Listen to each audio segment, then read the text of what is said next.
Hey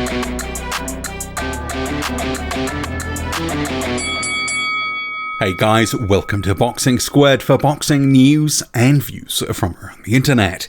And another heavyweight news mashup video today, starting with Deontay Wilder and Tyson Fury, with Fury's co-promoter Frank Warren saying that they will not be fighting behind closed doors.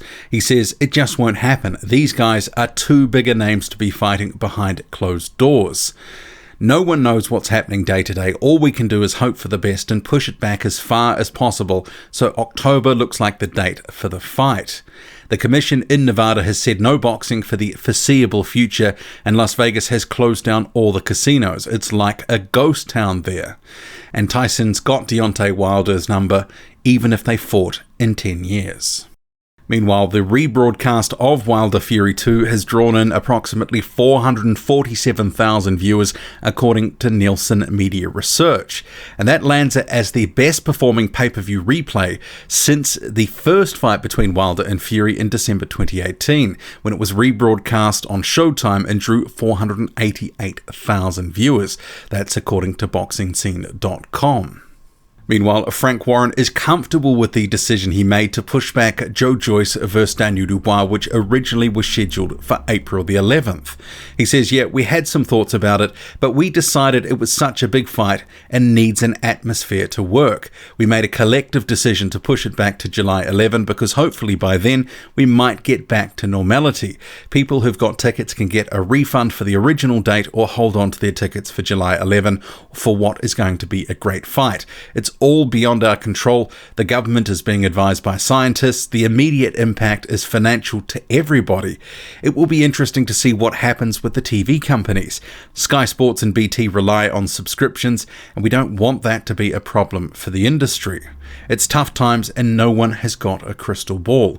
Even if an event went on, some people wouldn't have the money to buy a ticket for it. People's health comes before anything else. And Frank Warren does raise an interesting question, and not just because of boxing-related issues there regarding Sky and BT, but pay services around the world, because often with a subscription to a service, you add on the sporting content after you have the original package, unless you can get a mobile pass or something like that where you just get the sports content. But right now, a lot of those pay services, they must be hurting, because if you have effectively no live sports, what is in it for the person paying the extra, $20, $30, $40, $50 or pounds per month to have that premium content, that sport? So potentially there could be some sort of knock-on effect down the line for boxing and other sports more broadly if these subscription services are hurting because people are cancelling subscriptions. And if you're not getting the content that obviously you thought you were going to get, why would you continue doing it? So there's a question about what will happen in that space and what will be the knock-on effects from it. The promoter for Anthony Joshua is expecting a different Anthony Joshua when he eventually meets Kubrat Pulev, which is currently scheduled for June 20, but it could be pushed back to July or later. So he says Saudi was low-key, where he was removed from that pressure, and it worked quite well for him. Now people will say, let's see the old AJ and the big knockouts, but I think we'll see a great fight against Pulev. We can't afford to take our eyes off the ball from AJ's side with Pulev. Bob Arum is convinced Pulev is going to knock AJ out. People look at the Andy Ruiz Jr. fight and think there's a weak link there in AJ. I think he's going to show you something very different this year. He's ready to put on a real performance at Spurs. So I guess it's still TBC when that happens. The June 20 date doesn't look like it's viable at this point, given the situation with the global pandemic, but we shall see where that goes to. Meanwhile, someone who's not looking at a potential Anthony Joshua fight is David Haye, who manages Dereck Chisora, saying that Chisora is not looking past Oleksandr Uysk because he can't afford to. He says, business is business, but I genuinely haven't spoken about Anthony Joshua at all because it's irrelevant. It's completely and utterly irrelevant.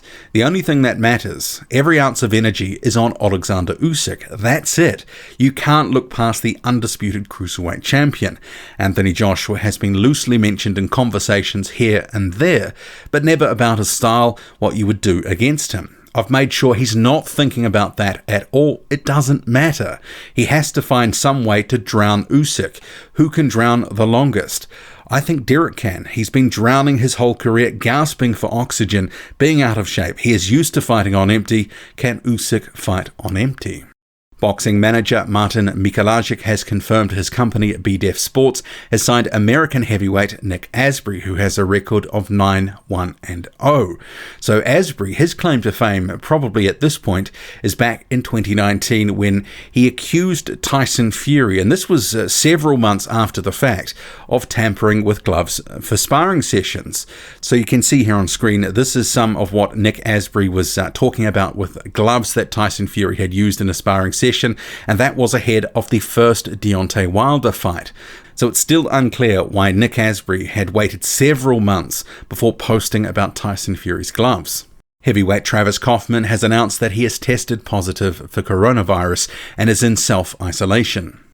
I said, yeah, I had a missed call, and the lady's like, is this Travis Kauffman, whatever. She told me, did the hospital tell you that you tested positive for COVID-19? I was like, what? No, did I? And she was like, yeah, well, you did. So they went through this whole questionnaire shit.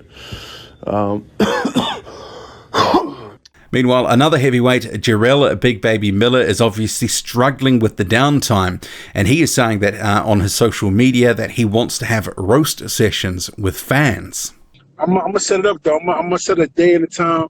And everybody just do like we do a talk smack session. You know what I mean? Get on live, talk smack. Record it, start roasting people, man. People want to get some off their chest. Let's get it, man. Let's talk some shit. Get off your chest, say what you got to say. And another heavyweight, Joseph Parker, is passing some of his time in self-isolation because New Zealand is on a 4-week lockdown. He's dancing around the house. And if you watch this clip, and just bear in mind I had to change the music because of copyright, look out for his wife who looks none too impressed.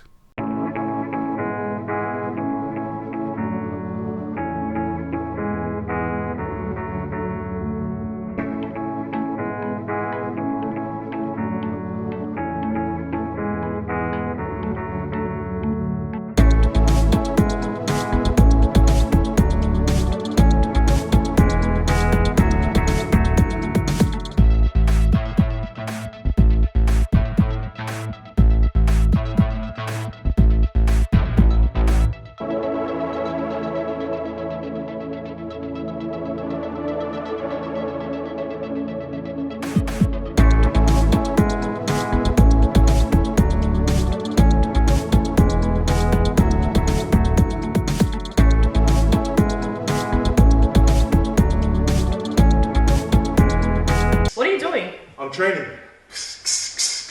Dressed like that? Yep.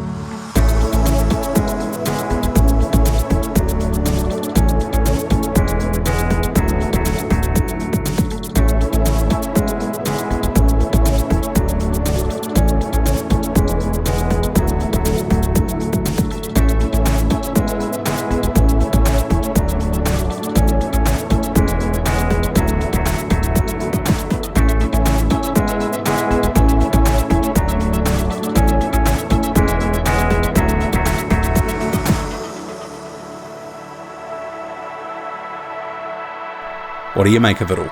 Drop a comment, loud and often. Hit like, hit subscribe. Follow me on Twitter, boxing_squared. I'm out.